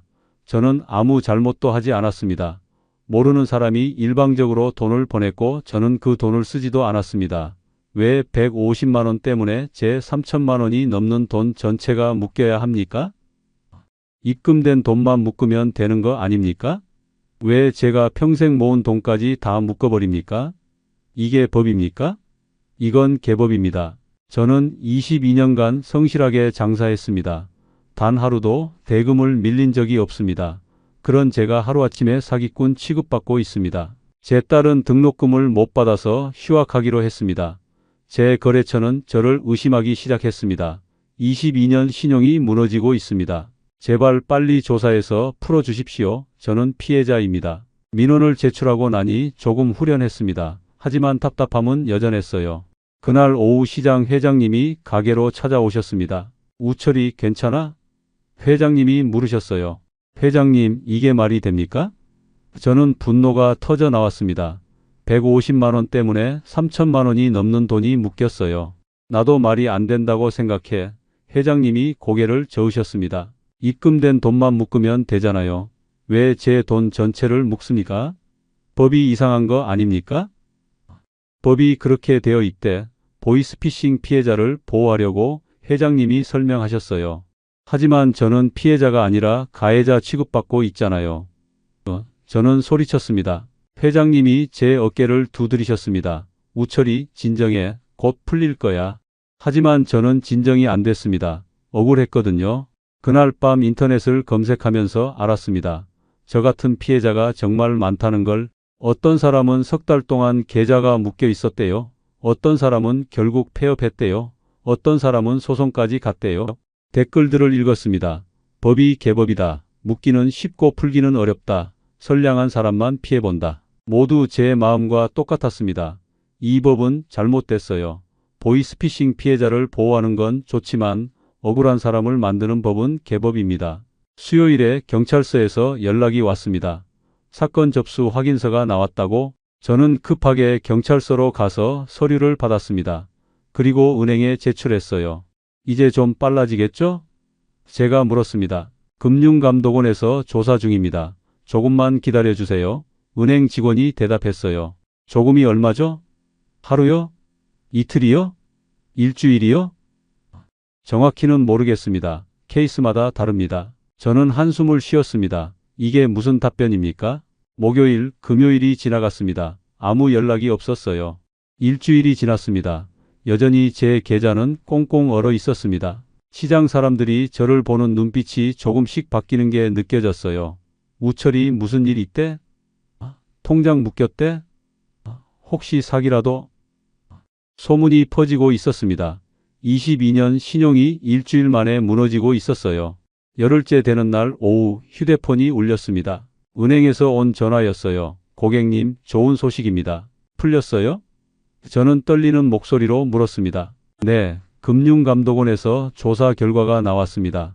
고객님 계좌는 보이스피싱과 무관한 것으로 판단됐고 송금인의 신고는 허위로 확인됐습니다. 정말요? 정말 풀린 거예요? 저는 믿을 수가 없었습니다. 지급 정지가 오늘 오후 5시까지 해제될 예정입니다. 전화를 끊고 저는 주저앉았습니다. 기쁨에 눈물이 났어요. 여보, 아내한테 전화했습니다. 풀렸어. 통장 풀렸어. 정말? 정말이야? 아내도 울먹였습니다. 오후 5시 저는 은행 앱을 열었습니다. 지급 정지 문구가 사라져 있었어요. 3,200만 원이 그대로 있었고 모든 거래가 가능한 상태였습니다. 저는 그 자리에서 눈물을 흘렸습니다. 10일간의 지옥이 끝났어요. 즉시 처남한테 전화했습니다. 매형, 500만 원 지금 바로 보낼게. 형부, 천천히 하세요. 아니야, 빨리 갚아야 마음이 편해. 시장 회장님한테도 전화했습니다. 회장님, 정말 감사했습니다. 500만 원 바로 보내겠습니다. 우철이 다행이다. 알았어. 카드 현금 서비스 200만 원도 즉시 갚았습니다. 그리고 민지한테 전화했습니다. 민지야, 아빠 통장 풀렸어. 아빠, 진짜? 민지가 기뻐했습니다. 등록금 지금 바로 보낼게. 휴학 취소해. 저는 울먹이었습니다. 아빠, 고생 많았어. 민지도 울고 있었어요. 350만 원을 민지 계좌로 이체했습니다. 10일 늦었지만 결국 보냈어요. 다음 날 경찰서에서 연락이 왔습니다. 한민수라는 사람 검거했습니다. 정말요? 저는 놀랐습니다. 동일 수법으로 명절 앞두고 시장 상인들만 골라서 50명이 넘게 피해를 줬대요. 50명이요? 네, 총 피해액이 몇 억이 넘습니다. 재판 때 증인으로 출석해 주실 수 있습니까? 물론입니다. 꼭 가겠습니다. 저는 대답했습니다. 그 사람이 처벌받아야 저 같은 피해자가 더 이상 안 나오겠죠. 지금 석 달이 지났습니다. 빌린 돈은 다 갚았고 가게도 정상 운영되고 있습니다. 민지는 무사히 졸업을 앞두고 있고요. 하지만 그 10일은 제 마음에 깊은 상처로 남아 있어요. 여러분께 제 이야기를 들려드린 이유는 하나입니다. 저처럼 억울한 피해를 당하는 분이 더 이상 없었으면 하는 마음에서죠. 지금부터 제가 배운 교훈들을 말씀드리겠습니다. 첫째, 모르는 돈이 입금되면 절대로 송금자한테 연락하지 마세요. 연락하는 순간 개인정보가 노출되고 더 큰 피해를 봅니다. 둘째, 입금된 돈을 절대로 사용하지 마세요. 함부로 쓰면 횡령죄가 됩니다. 셋째, 즉시 은행에 차고 송금 신고를 하세요. 토요일이든 일요일이든 고객센터는 열려 있습니다. 넷째, 경찰서에 가서 고소장을 접수하세요. 주말에도 경찰서는 열려 있고 민원을 받습니다. 다섯째, 증거를 철저히 보관하세요. 입금 내역, 협박 메시지, 모든 걸 캡처해 두세요. 여섯째, 금융감독원에 민원을 제기하세요. 억울함을 자세히 적어서 제출하세요. 일곱째, 필요하면 변호사 상담을 받으세요. 무료 법률 상담도 많습니다. 여덟째, 절대로 합의금을 보내지 마세요. 범죄자는 계좌를 풀어줄 권한이 없습니다. 아홉째, 계좌번호를 함부로 공개하지 마세요. SNS나 중고거래 사이트에서 특히 조심하세요. 열째, 여유 자금을 여러 계좌에 분산해 두세요. 한 계좌가 묶여도 다른 걸로 대응할 수 있게요. 그리고 제일 중요한 거, 금요일 밤을 조심하세요. 범죄자들은 금요일 밤과 명절 앞을 노립니다. 저는 이제 알았습니다.